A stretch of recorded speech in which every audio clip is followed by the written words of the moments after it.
जैसा कि रॉकी जी ने आपको बताया कि आज से 6 महीने पहले जब हमको ये लगा कि देश के यशस्वी प्रधानमंत्री श्री नरेंद्र मोदी साहब ने अलग अलग इतनी सारी स्कीमें जो हैं हिंदुस्तान के लिए बनाई हैं, गरीबों के लिए, किसानों के लिए, मजदूरों के लिए, लेकिन जो हमारा डोगरा समाज है, हमारे उन लोगों को, गरीब गुरबे लोगों को उन स्कीमों का बेनिफिट नहीं मिल रहा है।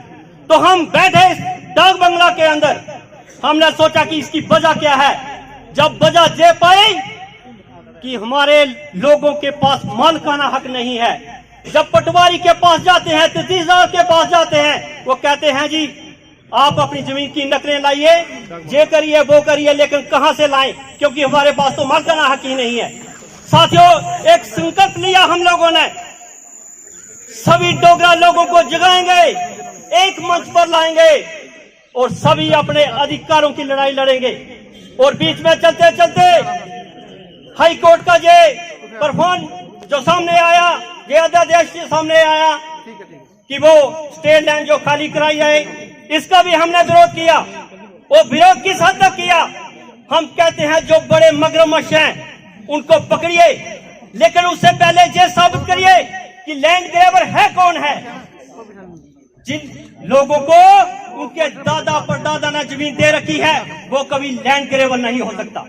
ये जम्मू कश्मीर डोगरा लोक कल्याण फोरम का मानना है कि जिन लोगों ने अपने दादा परदादा जो हजारों साल से इस जमीन पर बैठे हुए हैं, जो एग्रीकल्चर का काम करते हैं, वो कभी लैंड ग्रैबर नहीं हो सकते हैं। लैंड ग्रैबर तो वो हैं साथियों जिन्होंने रोशनी के चलते करोड़ों की जमीन चंद रुपए देके अपने नाम करवा दी थी, वो है असली लैंड ग्रैबर। पकड़िए उनको, ठोकिए जेल के अंदर, हम सारा समाज उनके साथ रहेंगे।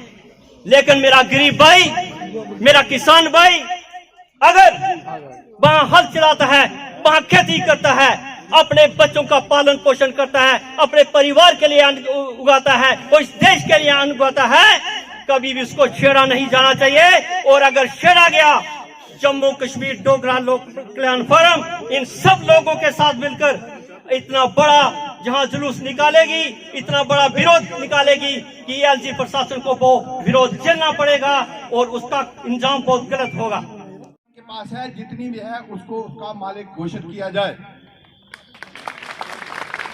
नंबर 2 मांग रखी है स्टेट लैंड, या जो आदमी आज से 20-25 साल पहले जिस जमीन पर रहता है और वहां खेतीबाड़ी करता है, एग्रीकल्चर लैंड है, उसको सरकारी जमीन है, या वो गाय भैंस बकरी चलाता है, उससे उसकी जमीन ना छीनी जाए, उसको उसका मालिक लीगल प्रोसेस से उसको मालिक बनाया जाए। तीसरी बात हमने रखी है फॉरेस्ट लैंड की। गुज्जर बकरवाल जो जंगल में रहते हैं, बैठे हैं, उनको नहीं पता था ये जंगल की है, माल की है, किसकी है। वो वहां जंगल की देखभाल करते हैं। आपने देखा होगा इस जंगल को बकरवाल, गुज्जर या हमारे लोगों ने नहीं उजाड़ा है। इस जंगल का सर्वनाश सरकार की नीतियों ने किया है।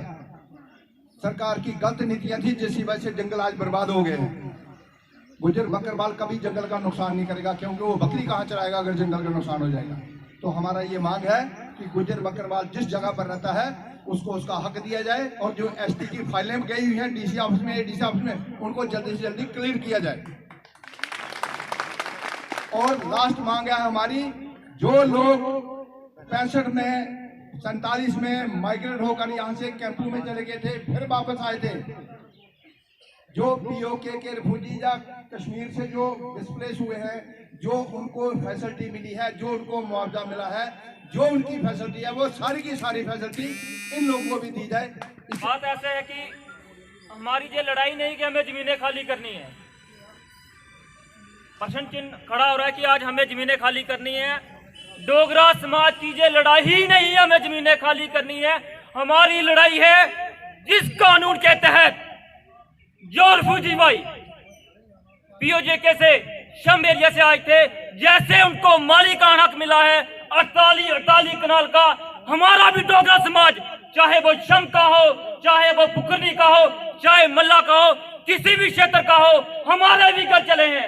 आज हमें भी उसी कानून के तहत 48 कनाल की मालकी और उसके प्रति जितना हमारा नुकसान हुआ है उस समय के दौरान, जैसे उनको आज 25 लाख मिल रहा है, हमारे घर बार जानवर सब जले थे, वो उस समय का जो रेट है वो आज निकाल कर, चाहे वो बने 20 लाख, चाहे बने 25 लाख, चाहे बने 50 लाख, वो हमें चाहिए। हमें ये लड़ाई नहीं लड़नी है कि हमें जमीन बचानी है, हमें लड़ाई लड़नी है, हमें मालिकाना हक चाहिए।